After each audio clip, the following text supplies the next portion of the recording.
ఓం శ్రీ లక్ష్మీ నరసింహాయ నమ. మనం నరసింహ శతకాన్ని చెప్పుకుంటూ ఉన్నాం. నరసింహ శతకంలో ఉన్నటువంటి పద్యాలు చాలా అందంగా ఉంటాయి, అర్థవంతంగా కూడా ఉంటాయి, మంచి నీతి కూడా ఉంటుందన్నమాట. ఈరోజు ఆ శేషప్ప కవి ఎలాంటి పద్యాలు చెప్తున్నాడో చూద్దాం. నరసింహ నాకు దుర్నయముల మిండాయ, సుగుణమొక్కటి లేదు చూడచనిన, అన్యకాంతల మీద ఆశ మానగలేను, పరుల క్షేమము చూచి ఓర్వలేను, ఇటువంటి దుర్బుద్ధులెన్ని నాకున్నవి, నేను చేసిడివన్నీ నీచకృతులు, నా వంటి పాపిష్టి నరుని భూలోకాన పుట్ట చేసితివేమి భోగిసయనా. నరసింహ నాకు దుర్నయములే మిండాయే. దుర్నయములు అంటే చెడు ఆలోచనలు ఎక్కువగా ఉన్నాయంటున్నాడు. నాకు చెడు ఆలోచనలు ఎక్కువగా ఉన్నాయి. సుగుణం ఒక్కటి లేదు చూడచనినా, చూద్దామనుకుంటే నాలో మంచి గుణం ఒక్కటి కూడా లేదు స్వామి అంటున్నాడు. అన్యకాంతల మీద ఆశ మానగలేను, పరుల స్త్రీల పైన నాకు ఆశ మానుకోలేకుండా ఉన్నాను, పరుల క్షేమము చూచి ఓర్వలేను. ఇతరులంతా కూడా ఎవరైనా సుఖంగా ఉంటే ఆ సుఖాన్ని కూడా చూసి నేను సహింపలేకుండాను, ఓర్వలేను అన్నాడు. ఇటువంటి దుర్బుద్ధులు ఎన్ని నాకున్నవి. ఒకటా రెండా, ఇలాంటి దుర్బుద్ధులు అంటే నీచపు తలంపులు ఎన్నో ఉన్నాయి. నేను చేసినవన్నీ నీచకృతులు, నేను చేసేటి పనులన్నీ కూడా నీచమైనటువంటివి. నా వంటి పాపిష్టి నరుని భూలోకాన పుట్ట చేసిటివేమి భోగిసేనా. ఓ భోగిసేనా నరసింహ, నా వంటి పాపిష్టి నరుని, నాలాంటి పాపాత్ముడైనటువంటి మానవుణ్ణి భూలోకాన పుట్ట చేసితివేమి అన్నాడు. ఎందుకు పుట్టించావయ్యా అన్నాడు. అబ్జతల నేత్ర నా తండ్రిని అయిన ఫలము, నేరములు గాచి రక్షింప నీవే దిక్కు. నీవు నాకు తండ్రివైనందులకు నా నేరాలు కాచి నన్ను రక్షింపు, నీవే నాకు దిక్కు అన్నమాట. లోకంలో కొడుకు చేసిన తప్పులన్నింటినీ కూడా తండ్రి తన భుజానపై వేసుకుంటాడు కదా, ఆ విధంగా నీవు కూడా నన్ను కొడుకుగా భావించి నా తప్పులన్నింటినీ కూడా మరి తొలగించి ఆ నేరముల నుండి నన్ను రక్షించు అన్నాడు.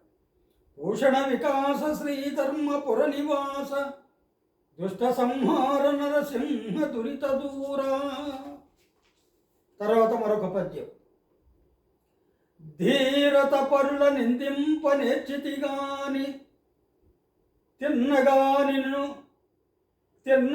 నిన్ను ప్రస్తుతింపనైతి, పొరుగు కామినులందు బుద్ధి నిలిపితి గాని, నిన్ను సతతము ధ్యానింపనైతి, పొరికి ముచ్చటనైన మురిసి వింటిని గాని, ఎంచి నీ కథలాలకించనైతి, ఎంచి నీ కథలు ఆలకించనైతి, కౌతుకంబున పాతకము గడించితి గాని, హెచ్చు పుణ్యము సంగ్రహింపనైతి, ధీరత పరుల నిందింప నేర్చితి గాని, అంటే ధైర్యంగా ఇతరులను నిందించడం నేర్చుకున్నాను కానీ తిన్నగా నిన్ను ప్రస్తుతింపనైతి.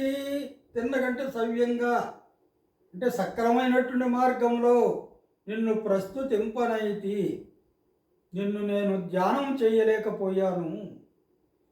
పొరుగు కామినులందు బుద్ధి నిలిపితి గాని, ఇతర స్త్రీల యందు బుద్ధిని నిలిపాను గాని, కామినులు అంటే స్త్రీలు, నిన్ను సతతము ధ్యానింపనైతి, వాళ్ళపైనేమో నిరంతరము దృష్టి పెట్టాను, బుద్ధి నిలిపాను, నీపైనేమో ఎప్పుడు సతతము ధ్యానింపనైతి, ఏదో ధ్యానిస్తున్నాను అన్నట్టుగా నిరంతరం ధ్యానించలేదు.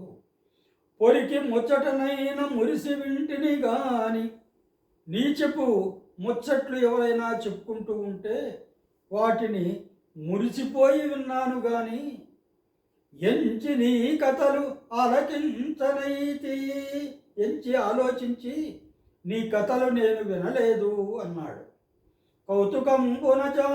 కౌతుకంబున పాతకము గడించితి గాని, ఆనందంగా మరి పాపాలు చేస్తూ ఆ పాపాల్ని పొందాను గాని హెచ్చు పుణ్యము సంగ్రహింపనైతి, పుణ్యాలు మాత్రం ఎక్కువగా సంగ్రహింపనైతి, నేను సంపాదించలేకపోయాను. అవనిలో నేను జన్మించినందుకేమి, ఈ భూమిలో నేను పుట్టినందుకు ఏమి సార్థకము కానరాదాయ స్వల్పమైన, సార్థకం అంటే ప్రయోజనం, స్వల్పమైన సార్థకము ఏ సార్థకము మరి స్వల్పమైన ఏ సార్థకం కూడా నాకు కనిపించటలేదు అన్నాడు. ఏ ప్రయోజనం, కొద్దిపాటి ప్రయోజనం కూడా నాకు కనపడలేదు. భూషణ వికాస శ్రీధర్మపుర నివాస దుష్ట సంహార నరసింహ దురిత దూర అంత్యకాలమునందు ఆయాసమున నిన్ను తలపునో తలంతునిపుడే. అంత్యకాలమునందంటే మరణకాలమునందు అని, మరణించేటప్పుడు ఆయాసమును, మరణించేటటువంటి మానవునికి ఆయాసం బాధ కలుగుతుంది. అప్పుడు నిన్ను తలపునో తలంతునిపుడే, ఆ బాధతో ఆ మరణకాలంలో నిన్ను నేను మరి ధ్యానిస్తాను, తలుచుకోను, ఇప్పుడే నిన్ను నేను తలుచుకుంటాను స్వామి అంటున్నాడు. నరసింహ నరసింహ నరసింహ లక్ష్మీశ దానవాంతక కోటి భానుతేజ. ఈ నరసింహ లక్ష్మీశ, లక్ష్మీ ప్రభువ, దానవాంతక కోటి భానుతేజ, రాక్షసును చంపేటటువంటి 1,000,000 మంది సూర్యుల యొక్క కాంతి కలిగిన వాడా అంటున్నాడు. గోవింద గోవింద గోవింద సర్వేశ. గోవింద శబ్దానికి అర్థం ఏంటంటే, గో శబ్దానికి భూమి, వింద అంటే ఆనందపరిచేటటువంటి వాడు గోవిందుడు. భూమి అంటే, భూమిని ఆనందపరచడం అంటే ఏంటి?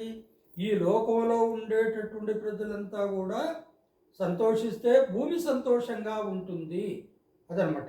గోవింద గోవింద గోవింద సర్వేశ పన్నగాధిపసాయి పద్మనాభ.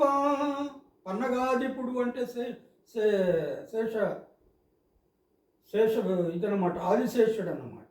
అది సాయి అంటే అది పాన్పుగా కలిగిన వాడ. పద్మనాభ, పద్మమును నాభి ఎందు కలిగిన వాడ. మధువైరి లోకేశ. మధు అనే రాక్షసునికి శత్రువు అని అర్థం అన్నమాట.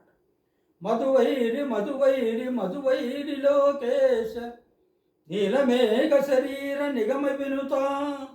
నీలమేఘ శరీర, నల్లని మేఘములాగా మరి ఛాయ కలిగినటువంటి శరీరం గలవాడ. నిగమ వినుత, నిగమ అంటే వేదాల చేత స్తుతింపబడువాడా. ఈ విధంబున నీ నామమిష్టముగను భజన చేయుచునుందు నా భావమందు.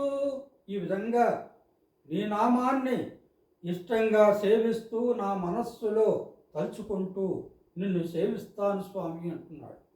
భూషణ వికాస శ్రీధర్మపుర నివాస దుష్ట సంహార నరసింహ దురిత దూరా.